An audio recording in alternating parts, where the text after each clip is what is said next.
Hi everyone, my name is Daniela Arias and I am an RU student here at the Dauphin Island Sea Lab. This summer 2025, I've had the pleasure of working on Dr. Carmichael's lab with my co-mentor Sophia, Corde, and welcome to a day in my life. My project looks at human-wildlife interactions, specifically how dock signs might influence how often people report manatee sightings in Alabama waters.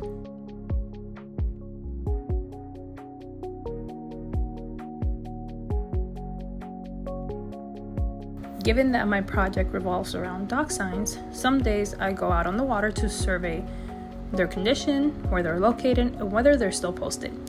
These days can be hot but super exciting, especially when you spot wildlife or get to explore new parts of the river.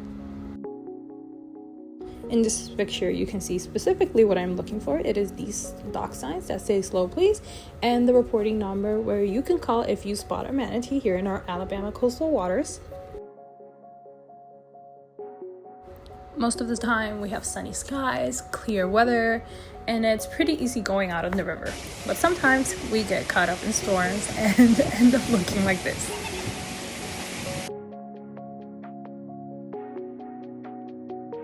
And after a long day of collecting data, we come back to the lab, we unload the truck, and we get to wash the boat and call it a day. Back in the lab, I compare where signs were originally sent with where they are now. I'm also mapping the locations and comparing them to manatee sighting data to see if signage might be influencing people's awareness or reporting habits. This research ties into disturbance ecology.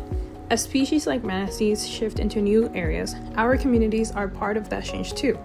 I'm learning how science, outreach, and public behavior all connect, and that's been one of the most rewarding parts of this experience. And all of this work would not be possible without my amazing team. Here we have Halia, Sophia, Ella, and Tug, which have been with me the whole summer helping me with my project.